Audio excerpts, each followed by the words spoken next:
On the conversation, we will be taking a look at revenue generation through taxation and protection of intellectual property amid inflation. And this is coming on the heels of Nigeria's creative industry being a major contributor to Nigeria's economy, worth millions of dollars. However, many artists, musicians, poets, and other creatives suffer financial losses due to piracy and unauthorized use of their work. This is alongside efforts at ramping up government revenue through tax reforms. Joining us to discuss the intricacies of IP protection and the impact of piracy and the solutions being implemented to safeguard the creative industry's future is Roshan Nanayakkra, Special Assistant Delivery to the Minister of Art, Culture and Creative Economy.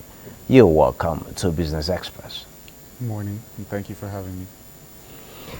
Great.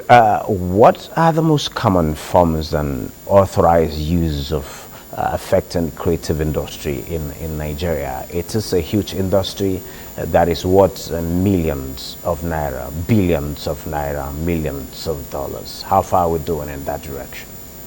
Well, speaking to the most common uses, most common cases of unauthorized access and use of intellectual property in Nigeria, we have the age-old book industry being affected by piracy. In Nigeria, a big issue is cinematography and the film industry being affected by piracy and counterfeiting of products, as well as the music industry.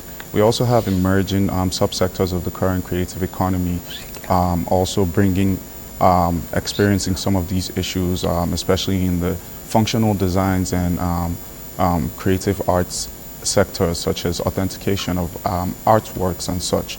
So we have a number of the most common forms of piracy and unauthorized access and use of intellectual property affecting creatives in the Nigerian industry today.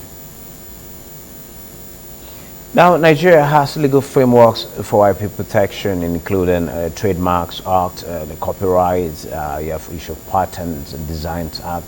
How effective are some of these laws in ensuring owners get value for their property in terms of enforcement and other measures taken? Well, with the Copyrights Act, the Patents and Design Act, as well as the Trademarks Act, we have seen some capacity to be able to implement some of the measures outlined in those acts. We have those acts are sort of the establishment acts for some of the enforcing bodies which sit under the Ministry of Justice as well as the Ministry of Science and Technology. However, with the new intellectual property policy being developed in collaboration with the World Intellectual Property Organization, we are now able to have sort of a harmonized effort to tackle these issues. What we've had in the past is a number of players and stakeholders in these areas working in silos due to the fact that patents have more to do with invention and innovations, and copyrights more to do with the creative arts and others, as well as publishing. We now have sort of a harmonized effort through the Interministerial Technical Working Group working on the intellectual property policy to deliver a coordinated effort and no longer looking at issues of overlap, but rather opportunities for collaboration to have a coordinated effort to tackle these issues and get the best desired results from the laws and the enablement acts of these entities, to make sure that they now have the capacity and they have the drive to deliver. The president looks to diversify the economy, and the only way we can do this is to ensure increased revenue and job creation in the subsectors that are sometimes being overlooked. So now we are now getting the creative industry the attention that it needs and it deserves, especially with IP protection, because stakeholders in the creative industry so far have been the most affected with this issue of intellectual property abuse or unauthorized use and access of IP.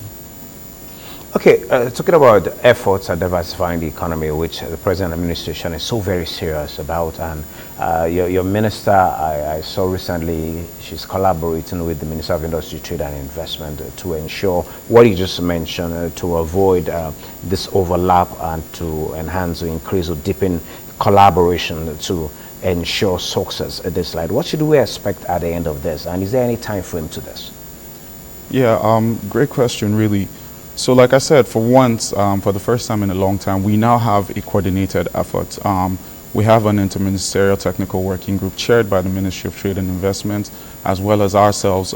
We have the Ministry of Justice, who are responsible for the enforcement officers who are also participating in these deliberations, as well as the Ministry of Science and Technology, the Ministry of Communications and Digital Economy, and the Ministry of Information. Through the Copyright Office, the Patent Design Office, the Trademarks Office, the Copyright Commission, we are all now sitting together, not just to come up with a solution, but to also understand that we need to implement together. It's very important that we do not just draw up a policy, a blanket policy as has been done in the past. We have so many emerging issues and emerging subsectors of the creative industry and other sectors that we have to make these policies sort of responsive to make sure that they are valid. 5 years down the line, are we still going to have these policies feeding into and taking care of the stakeholders in the creative economy?